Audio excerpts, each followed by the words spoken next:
Hello विद्यार्थी मित्रों, હવે આપણે જોઈશું સવાલ નંબર 3. સવાલ નંબર 3 ની અંદર છે સેક્રેટરીના હોદ્દાનો અંત કેવી રીતે આવે છે. એટલે કે સેક્રેટરી પોતાની સત્તાને ક્યારે ગુમાવતો હોય છે, એટલે કે તેને સેક્રેટરીના પદ પરથી ક્યારે ખસાડવામાં આવે છે. તો અહીં આપણને કીધું છે કે સેક્રેટરીની નિમણૂક એટલે કે પસંદગી સંચાલક મંડળની સભામાં ઠરાવ પસાર કરીને કરાર દ્વારા કરવામાં આવે છે. એટલે કે જ્યારે પણ સંચાલક મંડળ આ રીતે કોઈ સેક્રેટરીની પસંદગી કરવા માંગતો હોય ત્યારે તેને ઠરાવ પસાર કરવાનો હોય છે અને તેના હોદ્દાનો અંત લાવવા માટે પણ તે કરાર શરતો મુજબ યોગ્ય ગણાતું હોય છે. તો તેના વિશે આપણે જોઈએ કે જ્યારે કોઈ સેક્રેટરીનું અવસાન થતું હોય એટલે કે મૃત્યુ થતું હોય, જ્યારે સેક્રેટરી મૃત્યુ પામે ત્યારે સેક્રેટરીનો અંત આવતો હોય છે. તે જ પ્રમાણે કે કરાર કરવા અસમર્થ બને, કરાર એટલે કે બંને પક્ષકાર એકબીજા સાથે જોડાવા માટે સહમત થતા નથી ત્યારે પણ સેક્રેટરીનો અંત આવતો હોય છે. કંપની નોટિસ આપીને સેક્રેટરીને છૂટો પાડી શકે છે. એટલે કે જ્યારે પણ સેક્રેટરી જોડે કોઈ અનબન બનાવ થયો હોય તો કંપની આ રીતે પણ સેક્રેટરીને પોતાની કંપનીમાંથી બહાર કાઢી શકે છે, છૂટો કરી શકે છે. તે જ પ્રમાણે સેક્રેટરી પોતે રાજી ખુશીથી રાજીનામું આપી શકે. તે જ પ્રમાણે કંપનીની સ્થાપના પછી કોઈ કારણસર ધંધો શરૂ કરવાનું પ્રમાણપત્ર ન મળે ત્યારે, એટલે કે જ્યારે કંપની પાસે આગળ જવા પછી કોઈ ધંધો શરૂ કરવાનો પ્રમાણપત્ર ન હોય એટલે કે પરમિશન એને ન મળતી હોય ત્યારે પણ સેક્રેટરી નિમણૂક થઈ શકતો હોય છે. સેક્રેટરી કંપની જોડે છેતરપિંડી કે વિશ્વાસઘાત કરતો હોય કે દગો કરતો હોય ત્યારે પણ સેક્રેટરીનો અંત આવતો હોય છે. તે જ પ્રમાણે કંપની દ્વારાની જોગવાઈનું પાલન સેક્રેટરી ન કરતો હોય ત્યારે પણ સેક્રેટરીનો અંત આવતો હોય છે. તે અંગત રીતે છુપો નફો કે કમિશન મેળવે ત્યારે, એટલે કે પ્રશ્ન છે કે 2 નંબરનું કામ કરીને પોતે પૈસા કમાતો હોય ત્યારે પણ સેક્રેટરીને તેનો અંત આવતો હોય છે. ક્યાં તો કંપની ફણચામાં જાય એટલે કે ખર્ચામાં જતી હોય, લોસમાં જતી હોય અને કાયદા મુજબ કંપનીનું વિસર્જન કરવામાં આવે ત્યારે સેક્રેટરીનો અંત આવતો હોય છે. તે જ પ્રમાણે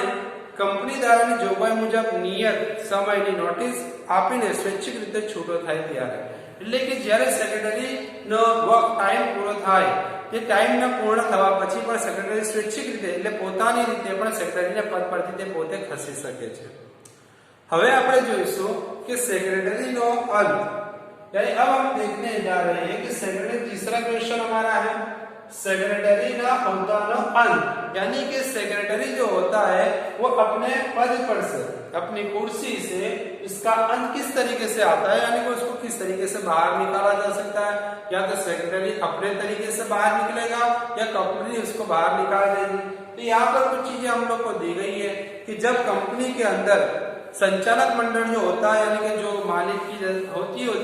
तो वो दोनों आपस में जो जुड़कर मिलकर एक ठराव पसार यानी कि एक नियम बनाया गया होता है. तो नियम का करार किया यानी कि एग्रीमेंट सिग्नेचर हो गई होती है, आपस में दोनों की हाँ होती है, उसी हिसाब से सेक्रेटरी काम करता है. तो इस तरीके से अब ओहदे का अंत यानी कि सेक्रेटरी को उस ओहदे के ऊपर से नीचे उतारना, या तो सेक्रेटरी या तो स्वैच्छिक अपने तरीके से हट जाएगा या तो फिर दूसरे तरीके से बाहर निकलेगा. तो सबसे पहली चीज हम लोग को बताया गया यहाँ पर कि सेक्रेटरी का या तो अवसान या तो मृत्यु, यानी कि सेक्रेटरी अगर मर गया तो सेक्रेटरी के मरने के बाद वो उसके ओहदे पर से नीचे हट जाएगा, यानी कि सेक्रेटरी वहां से हट जाता है, यानी कि सेक्रेटरी का अंत आ जाता है. उसी के साथ साथ में अगर कोई करार यानी कि कोई नियम को मानने के लिए अगर सेक्रेटरी मना करता हो तब भी सेक्रेटरी का अंत आता है. उसी के साथ साथ में कंपनी अगर सेक्रेटरी को कोई नोटिस देती हो, यानी कंपनी स्वैच्छिक रीते कंपनी जब अपने तरीके से सेक्रेटरी को अगर बाहर निकालना चाहती है तो बाहर निकाल सकती है नोटिस के जरिए से, या तो फिर सेक्रेटरी खुद अपनी मर्जी से राजीनामा दे दे, खुशी खुशी ना बोल दे तो तब भी सेक्रेटरी का अंत आ जाता है. उसी के साथ साथ में कंपनी की स्थापना होने पर या तो धंधा सही से शुरू न होने पर भी सेक्रेटरी को हटाया जा सकता है पद के ऊपर से, क्योंकि धंधा शुरू करने के लिए कंपनी को उसका प्रमाण पत्र ही नहीं मिला तो फिर सेक्रेटरी रखने की कोई नौबत ही नहीं आती.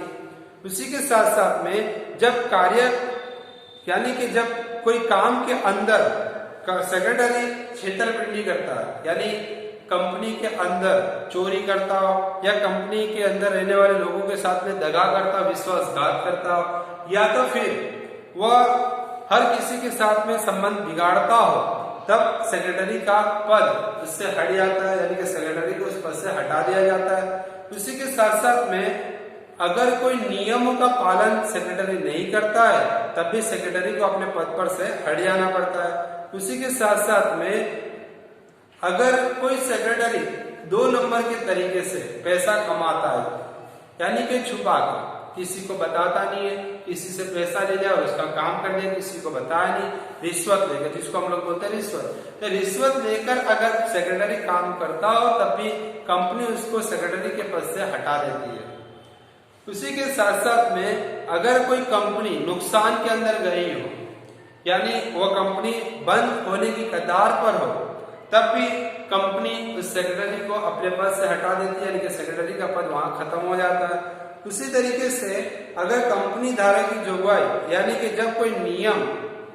समय की नोटिस देकर भी, यानी कि वो अपने तरीके से कंपनी को एक नोटिस देता है कि भाई अब मुझे इस कंपनी के अंदर काम नहीं करना है, तो स्वैच्छिक यानी अपनी मनपसंद, अपने तरीके से, अपनी पसंद से वो कंपनी से रिजाइन देकर सेक्रेटरी पद को छोड़ सकता है।